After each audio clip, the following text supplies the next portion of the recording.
Hi guys, I just want to show you a very quick way of doing a turnaround model sheet. It's not quick, but it's a very useful trick to know. Now, I usually work on pencil and paper, as you know, and I tend to do this with a ruler and a pencil and everything else.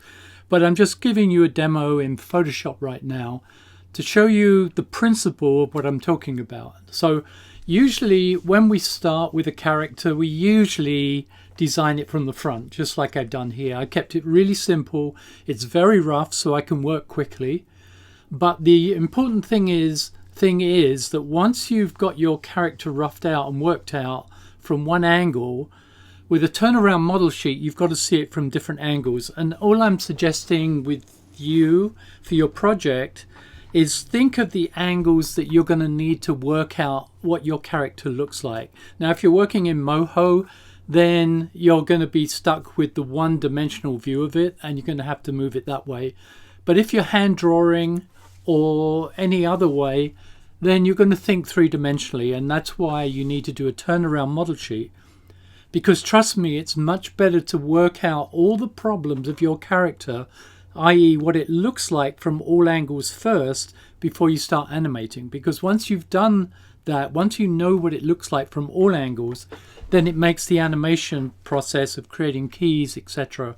so much easier. So this is a process of doing a turnaround model sheet quite quickly, quite efficiently, but it's really research for you to know what your character looks like from all angles. So the other thing I want you to remember is when you look at your storyline and when you've eventually got your storyboard worked out, there'll be angles that you won't necessarily need to work out. For instance, if you never see your character from the back view, then don't do a back view in your turnaround model sheet.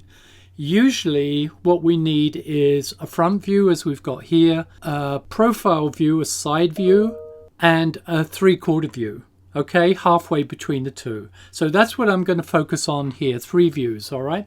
So once you've got your character done, what I'm using in Photoshop is I'm going to drag down these lines, and I'm going to create the proportions, because when you do a turnaround model sheet, you've got to make sure you keep all the major proportions of your character in line on all the views that you're going to create on the turnaround. So what I'm doing is I'm picking out points like, at the moment, the circles for the elbows, that joint there. I'll do one for the wrist, and I'm projecting those lines. Now remember, if I'm working on pencil and paper, I'll use this with a ruler and do the same thing, but I'm just doing it digitally now because it's so much quicker and easier. I'm not saying you have to work in Photoshop as I am right now, but for this demo, this is the most efficient way I can show you. So let me have a look. I think I did. So this line here is for the tip of the finger, but I need one for the bottom of the torso, so I'm going to do that now. So what I've done is I've projected all these lines across. So now when I do, let me go to here. Now the problem with putting these lines across is it tends to lock to those lines, and there is a way of unlocking them, but for the moment I'm not going to bother. I'm just showing you the principle of projecting lines, really. Now what I should also do is a line for the eyes, a line for the top and the bottom of the nose, and I'll do a central line for the mouth, somewhere halfway between the smiley bit. All right, so that means that on the nose line, I have to draw the nose around there. And again, I'm just blocking it out, guys. I'm not doing a final finished drawing. I can do that later if I need to. But there you can see I've used the projected lines. Actually, the eye is too high there. That's the top of the eye, so I'm going to put the eye there. I can see that the mouth is somewhere around there. Now remember, people always get this wrong. I'm going to draw the circle That's roughly the top of the torso. People always get this wrong. The neck is never vertical. It's always slightly pushed forward. So bear that in mind when you draw your the neck for your head. In fact, I'm going to use the lasso tool, if I can use it, if it lets me, because I want to set that back. So I want to set that back a little bit because I want the head forward. And for some reason, this is not a good demonstration because for some reason it won't let me show a white background. So I'm going to have to erase the bit where I moved it. All right, let's get back to what I was showing you. I'm going to the brush tool, which I'm using here, and I'm going to say, okay, that's the bottom of the torso here. I want the body to be pretty straight, and the torso circle, I always draw circles because I find it so much easier to create a character by doing that. And then I'm going to create something of a curved torso from the side, and the butt can stick out a bit because butts tend to do that. Now if I look at if I project the hip position, it's going to be there. If I project the arm position, it's going to be there. I want the arms to be slightly angled. I don't want a straight line for the arms, so I'm going to put the elbow there, I'm going to put the wrist there, and the bottom of the hand is there, so I am just looking at the lines going across, and the thumb's going to be behind the hand at that point. Don't worry, I'm going to clean this up in a minute. But what I'm doing is I'm using those project across lines to essentially create all the points that I need. So now I'm going to have the legs slightly angled, and remember we want the center of gravity above the point of contact on the ground. So I'm going to put the ankle there, I'm going to put the knee there. That allows me to draw in the thickness of the legs there. Whoops, I'll clean this up in a minute. And then finally the foot is going to be somewhere like that. Now remember, the far leg is obscured by the front leg, so we don't really need to do it. But you can see what I've been doing. I've been essentially blocking out, using the proportions of the other one to come up with a generic version of it from a side view that keeps the proportions. That's the important thing. When you do a turnaround model sheet, you've got to keep the proportions. And I'm just looking, I didn't make the hand long enough. And I'll put the thumb there. Let me go switch to white, and I'll clean out this to make it a little bit more obvious so we can see the hand like that. There's the thumb outside, essentially just cleaning out a little bit. I'm going to take that line away, just cleaning out a bit. It's frustrating locking to lines, and I know some Photoshop, one of you guys will probably tell me that, oh, to unlock those lines you just click on that. I don't know it offhand. I should have checked it beforehand. So it's going to lock, see the straight lines there and there. It locks in and doesn't allow you to do a curve there. It flattens it right across, which is very annoying. But I can show you in a minute, just by removing those projected lines, that I can clean it up. But essentially that gives me a profile view of my character that if you want to make it a little bit more aesthetically pleasing, you could put the back leg in there. It doesn't really help. That back leg would be obscured by the front leg, but just for the heck of it, I put it in. It looks a little bit more balanced that way.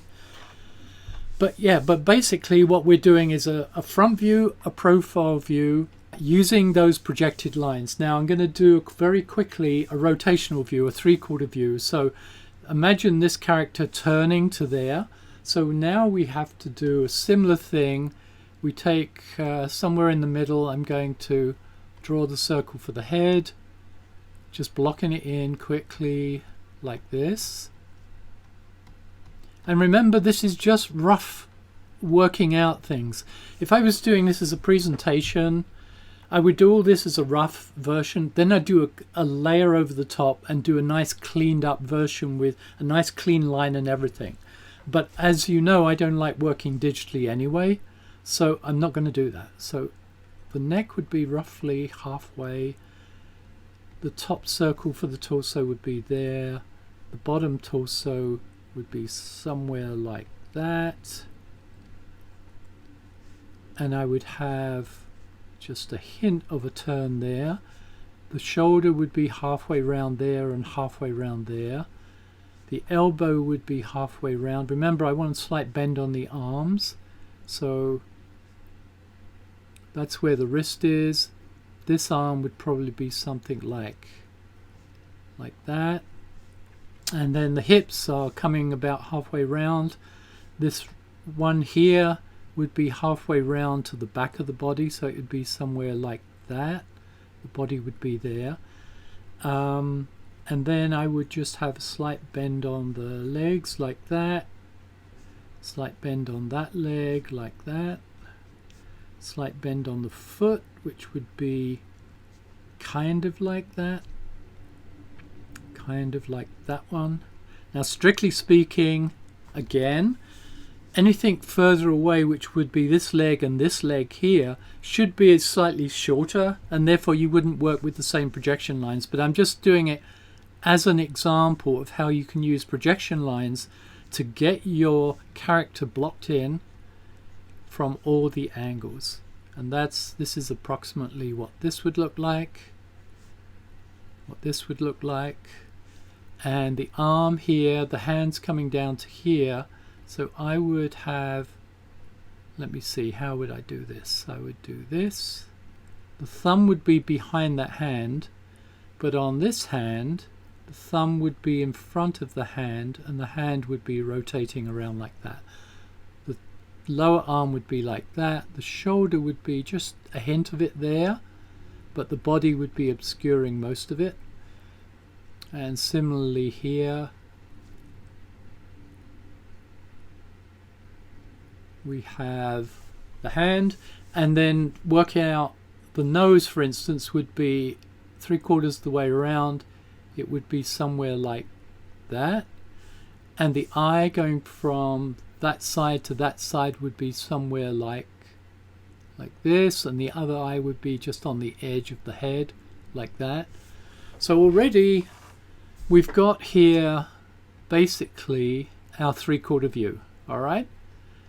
But using those projection lines makes it so much easier to block out everything.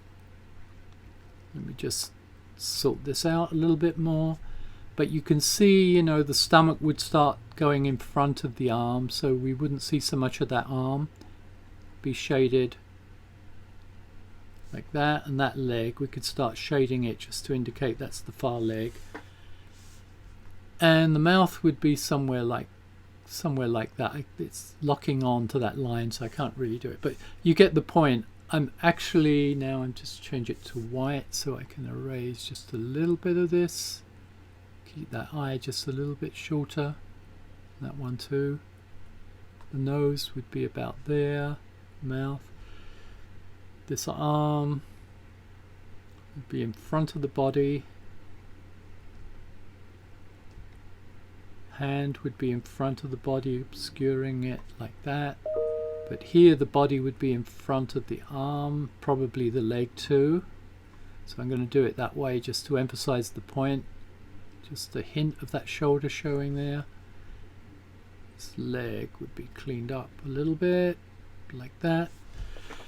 But there's your turnaround model sheet. So it's a quick way, and your character will probably be a lot different to this. I've kept it simple deliberately. But it gives you an idea of using these projected lines. That's the important thing. Use projected lines once you've got your first view. Now you might start your first view with a profile shot, and that's fine too. Then you just project the other way, and you can do the front view and then a 3/4 view. All right. Now, because I don't know how to unlock these lines off the top of my head, I'm just going to remove them here. Bear with me as I do this. Okay, so now what I'm going to do is just for the heck of it, I'm going to make it a black line, and I'm not going to do a final drawing, because again, I don't really like drawing digitally. I've got so much more control when I'm working with paper and pencil. It comes from doing it for something like 60 years, working on pencil and paper, and it's a better medium anyway. It's tactile. It's a better medium. But you can see now I've locked the lines off.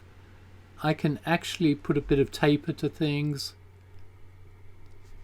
I don't get that blocky squaring off going, like at the top of the head here. I don't have it anymore. I can just draw a nice bit more of a circular head. But you could probably, if you work well with digital tools, then you could probably do a lot better than I can drawing digitally on a tablet like this. But you can see what I'm talking about. I can get rid of those little square flat lines. I can start shaping it, sculpting it a bit more,